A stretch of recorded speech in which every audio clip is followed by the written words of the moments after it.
നാഥന്റെ ചാരി കിട്ടിയെന്നൊപ്പമുണർന്നിടാൻ.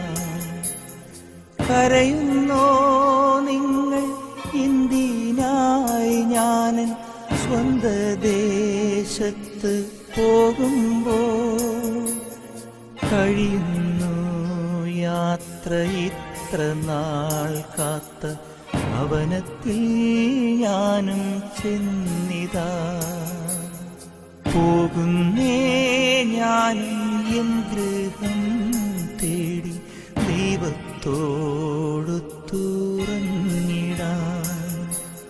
വേർപാട് ഞങ്ങൾക്ക് ദുഃഖകരമാണ്. എങ്കിലും ഒരു പ്രത്യാശയുണ്ട്. ഇന്നല്ലെങ്കിൽ നാളെ ജീവിച്ചിരിക്കുന്ന നാമും ഈ ഭൂമിയിൽ നിന്ന് മാറ്റപ്പെടും. എന്നാൽ പ്രത്യാശയോടെ ദൈവത്തിൽ ആശ വെച്ച് പ്രത്യാശ വെച്ച് ദൈവത്തോട് ചേർന്ന് ജീവിക്കുന്ന ഒരാൾക്ക് നിരാശപ്പെടേണ്ട യാതൊരു കാര്യവുമില്ല. പ്രിയ മകളെ സംബന്ധിച്ച് പറയുകയാണെങ്കിൽ അവൾ ശാരീരികമായി കുറച്ച് നാളായിട്ട് ക്ഷീണവും പ്രയാസവുമായി ഭവനത്തിൽ വിശ്രമിക്കുകയായിരുന്നു. എങ്കിലും ഇടയ്ക്കിടെ കാണാൻ വരുമ്പോഴൊക്കെ സംസാരിക്കാൻ അധികം പറ്റത്തില്ലെങ്കിലും സ്നേഹത്തോടെ സംഭാഷിച്ച് സന്തോഷപൂർവ്വം സ്വീകരിച്ച് സ്വന്തം കാര്യം ചെയ്യാൻ ആരോഗ്യമുള്ളപ്പോൾ ആണെങ്കിലും സ്വന്തം കാര്യം ചെയ്യുവാതെ മറ്റുള്ളവരെ ശുശ്രൂഷിക്കുന്നതിനും സേവിക്കുന്നതിനും ആത്മീയവും ഭൗതികമായ കാര്യങ്ങളിൽ എപ്പോഴും വ്യക്തശ്രദ്ധയുള്ള ഒരു മകളായിരുന്നു എന്നുള്ളത് ഞാൻ ഒരു പ്രാവശ്യം വന്നവർ വീണ്ടും മേരിയാൻ്റെ അടുത്ത് വരുമെന്ന് എനിക്ക് ഉറപ്പുണ്ട്. കാരണം അതേപോലെ വരുന്ന എല്ലാവരെയും അതേപോലെ സ്നേഹിക്കുകയും കരുതുകയും ചെയ്തു. നിങ്ങൾ എല്ലാം വിശദമായി എല്ലാവരും പറഞ്ഞു കേട്ടു. പിന്നെ അതേപോലെ തന്നെ എനിക്ക് സന്തോഷം തോന്നിയതെന്ന് വെച്ചാൽ മമ്മീനെയും പപ്പേനെയും ബേസിൽ കഴിഞ്ഞ വർഷക്കാലം വിദേശത്തേക്ക് കൊണ്ടുപോകാനൊക്കെ ദൈവം ഇടയാക്കി. വയ്യാതിരുന്നിട്ടും ബേസിൽ ആ കാര്യത്തിൽ വളരെ ശ്രദ്ധ ചെലുത്തി കൊണ്ടുപോവുകയും അവിടെ കുറച്ച് നാളായിരിക്കുകയും ചെയ്തു. അതേപോലെ ലാസ്റ്റ് നിമിഷത്താണെങ്കിലും ബേസിൽ സമയത്ത് കടന്നു വരുവാനും അമ്മയെ ശുശ്രൂഷിക്കാനും എല്ലാം ഇടയാക്കി. 6 വർഷങ്ങൾക്ക് മുമ്പ് ഞാൻ ഈ വീട്ടിൽ കെട്ടിക്ക് വന്നപ്പോൾ ഒരു മരുമോൾ എന്ന നിലയിലല്ല മമ്മി എന്നോട് പെരുമാറിയിട്ടുള്ളത്. ഇതുവരെയും മമ്മിയോട് മേരി അമ്മ എന്ന് പറയരുത്, എന്നെ അമ്മേനെ വിളിക്കാവൂ, മേരി അമ്മ എന്ന് വിളിക്കരുത്, നീ എപ്പോഴും എന്നെ അമ്മ എന്ന് മാത്രമേ വിളിക്കാവൂ എന്ന് പറഞ്ഞു. അതിതുവരെയും അതുപോലെ തന്നെയാണ് ചെയ്യുന്നത്. 3 വർഷങ്ങൾക്ക് മുമ്പ് ഞങ്ങളുടെ കൂടെ അലീനി വന്ന് മമ്മിയൊക്കെ വന്നു. ഒരു 2 ദിവസം കഴിഞ്ഞപ്പോഴാണ് ഞാൻ പ്രഗ്നൻ്റ് ആണെന്ന് അറിയുന്നത് പോലും. ഇന്ന് ഈ കുടുംബം ഞങ്ങൾ എല്ലാവരും വേദനയിലാണ്. പ്രത്യേക മേരിയാൻ്റിയെ ഓർക്കുമ്പോൾ ഈ ഭവനത്തിൽ ഞങ്ങൾ പലപ്പോഴും പറയാറുള്ളതായ ഒരു കാര്യമാണ്. ഞങ്ങൾ എവിടെയെങ്കിലും പോയിട്ട് രാത്രി ഏതെങ്കിലും ഒരു സമയത്ത് വരുമ്പോൾ ആൻറ്റി ഞങ്ങളങ്ങ് വരുക, എൻ്റെ കൂടെ ഒരു 3-4 പേരുണ്ടെന്ന് ഞാൻ പറയുകയാണെങ്കിൽ ആൻറ്റി ഒരു 10-15 മിനിറ്റ് കൊണ്ട് ഞങ്ങൾ ഇവിടെ എത്തുമ്പോഴേക്കും ഞങ്ങൾക്ക് എല്ലാവർക്കും വേണ്ടതായ ഭക്ഷണം ഒരുക്കുന്ന ഒരു വലിയ ഒരു അനുഭവം ഉണ്ടായിരുന്നു. അതിൻ്റെ ജീവിതത്തിൽ ഞാൻ പലപ്പോഴും ആ ഒരു സ്നേഹം അത് വ്യക്തികൾ ഇന്നവരെന്നൊന്നും ആൻറ്റിക്കില്ലായിരുന്നു.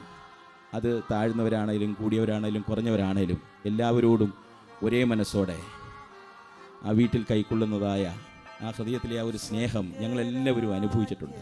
ഒരമ്മയുടെ വാത്സല്യം പലപ്പോഴും പ്രിയ വാത്സല്യ മാതാവ് എനിക്ക് നൽകിയിട്ടുണ്ട്. ഞാനും എൻ്റെ ഭാര്യയും കുഞ്ഞുങ്ങളും ഈ ഭവനത്തിൽ കടന്നു വരുവാനും കൂട്ടായ്മ ആചരിക്കുവാനും ഒക്കെ ഈ വാത്സല്യ മാതാവ് എപ്പോഴും പ്രോത്സാഹനം നൽകുകയും സന്തോഷം തരികയും ചെയ്തിട്ടുണ്ട്. എൻ്റെ ജീവിതത്തിൽ മറക്കാത്ത ഒരുപാട് കാര്യങ്ങൾ ഈ വാത്സല്യ മാതാവിൽ നിന്ന് എനിക്കുണ്ടായിട്ടുണ്ട്. വാസ്തവത്തിൽ ഈ മാതാവിൻ്റെ വേർപാട് തൻ്റെ ഹസ്ബൻഡിനും തൻ്റെ മകനും കുടുംബത്തിനും ഉണ്ടാകുന്ന പോലെ തന്നെ എനിക്കും അത് വളരെ വേദനയാണ്. ജീവിച്ചിരുന്നിരുന്നെങ്കിൽ ആഴ്ചയിൽ 2 വട്ടമെങ്കിലും എന്നെ വിളിക്കുമായിരുന്നു. ഞാൻ ഈ ഭവനത്തിൽ പലപ്പോഴും കാണാൻ വരുമ്പോൾ ആൻറ്റി ഇങ്ങനെ വയ്യാതെ കിടക്കുകയാണല്ലോ. ചില സന്ദർഭങ്ങളിൽ ചാച്ചൻ പുറത്തെവിടെയെങ്കിലും ആയിരിക്കും. അപ്പം ഞാൻ ഈ ജനലിൻ്റെ അവിടെ ചെന്ന് ആൻറ്റി എന്ന് വിളിക്കുമ്പോൾ ടോംസേ എന്ന് എൻ്റെ ശബ്ദം തിരിച്ചറിയാറുണ്ട്. പൊട്ട് എന്നൊക്കെ ആൾക്കാർ പറയും. പക്ഷേ പോകുന്നവർക്കേ അതിൻ്റെ വില അറിയത്തുള്ളൂ. കാരണം ആരും പകരക്കാരാകത്തില്ല. ആർക്കും പകരക്കാരത്തില്ല. None can play your role better than you എന്ന് പറയാറുണ്ട്. ആർക്കും റോള് പകരം ചെയ്യാൻ കഴിയില്ല. അപ്പനുണ്ടെങ്കിലേ അപ്പനാകത്തുള്ളൂ, അമ്മയുണ്ടെങ്കിലേ അമ്മയാകത്തുള്ളൂ. ബാക്കി എല്ലാം പകരമാണ്. വിളിച്ച് ദൈവത്തോട് ചേർക്കുവാൻ ദൈവത്തിന് പ്രസാദം തോന്നി. ദൈവം കഴിഞ്ഞ നാളിലൊക്കെ നടത്തിയ വിധങ്ങളെ ഞാൻ ദൈവത്തെ ഓർത്ത് സ്തോത്രം ചെയ്യുന്നു. ജോസാണെങ്കിലും വളരെ പ്രയാസത്തിൽ മേരിക്ക് ഏറ്റവും ഉചിതമായ രീതിയിലൂടെ ശുശ്രൂഷിപ്പാനൊക്കെയും ജോസിന് ദൈവം അവസരങ്ങൾ കൊടുത്തു. ബേസിലാണെങ്കിലും അവസാന നിമിഷങ്ങൾ കടന്നു വരുവാനിടയായി. ഞാനും എൻ ഗൃഹം തേടി ദൈവത്തോടു തുറന്നിടാൻ. എത്തുന്നേ ഞാനെൻ നാഥന്റെ ചാരി കിട്ടിയെന്നൊപ്പമുണർന്നിടാൻ. കരയുന്നോ നിങ്ങൾ ഇന്ത്യനായി ഞാനൻ സ്വന്ത ദേശത്ത് പോകുമ്പോൾ? കഴിയുന്നു